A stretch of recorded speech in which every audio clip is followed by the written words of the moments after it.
रात के 12 बज चुके थे। माँ कभी दरवाजे की तरफ देखती तो कभी एक नज़र घड़ी की तरफ। माँ की आंखों में और चेहरे पर चिंता साफ नजर आ रही थी। थोड़ी ही देर में दरवाजे की घंटी बजी। माँ ने काफ़ी तेजी से दरवाज़ा खोला और सामने बेटे विक्रम और बहू मान्यता को देखकर पूछा, इतनी देर क्यों हो गई? मैं कब से तुम्हारी राह देख रही थी। माँ, मैं अब छोटा नहीं हूँ तो मेरी चिंता मत किया करो। विक्रम घर के अंदर प्रवेश करते हुए बोला। बेटा कितना भी बड़ा हो जाए, माँ के लिए छोटा ही रहता है। चलो छोड़ो, हाथ पैर धो लो और तुम्हारे लिए खाना लगा देती हूँ। माँ ने दरवाजा बंद करते हुए कहा। माँ जी, हम बाहर से खाना खाकर आए हैं, आप खा लीजिए, हम सोने जा रहे हैं, बहू मान्यता ने कहा। लेकिन मैंने तो तुम लोगों की पसंद की खीर बनाई है, आओ थोड़ी थोड़ी खा लो। माँ, तुझे एक बात समझ में नहीं आता क्या? तेरी बहू ने कहा ना, हम बाहर से खाना खाकर आए हैं, क्यों परेशान करती हो?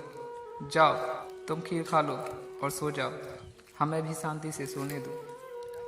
माँ अकेले खाना कैसे खा सकती थी और उसे बिना खाए नींद भी कैसे आ सकती थी, क्योंकि बेटे के इंतजार में उसने भी कुछ खाया नहीं था। वह किचन में गई, एक गिलास पानी पिया और अपने रूम में चली गई। सुबह 10 बजे विक्रम की आंख खुली। बाजू में मान्यता अभी भी सो रही थी। विक्रम हॉल में आया तो लैपटॉप के पास एक चिट्ठी रखी हुई थी। यह चिट्ठी किसकी हो सकती है, यह देखने के लिए उसने चिट्ठी खोलकर पढ़ना शुरू किया। मेरे लाल, तुम सोच रहा होगा कि एक ही घर में रहते हुए ये चिट्ठी क्यों? मैं तुम्हें बोलकर भी तो ये बात बता सकती थी। हाँ, बता सकती थी, अगर तुम मेरी बातें सुनना चाहता तो। किसी एक्सप्रेस गाड़ी की तरह तुम आता है और कुछ ही पलों में चला जाता है। खैर, वो सब जाने दे। कल तुम्हारा जन्मदिन था, इसीलिए मैंने खीर बनाई थी। सोचा था कम से कम आज के दिन तो साथ में बैठकर खाना खाएंगे, मगर मैं यह बात भूल गई थी कि मेरा बेटा अब बड़ा हो चुका है। वो तो अपने दोस्तों के साथ पार्टी करके खाना खाकर आया। चलो, मुझे इस बात की खुशी भी हुई। मेरी दवाइयाँ ख़त्म हो गई हैं। मैंने कुछ दिनों पहले तुम्हें दवाई की एक चिट्ठी दी थी। अगर वक्त मिले तो दवाई मुझे ला कर देना, मुझे थोड़ी राहत मिलेगी।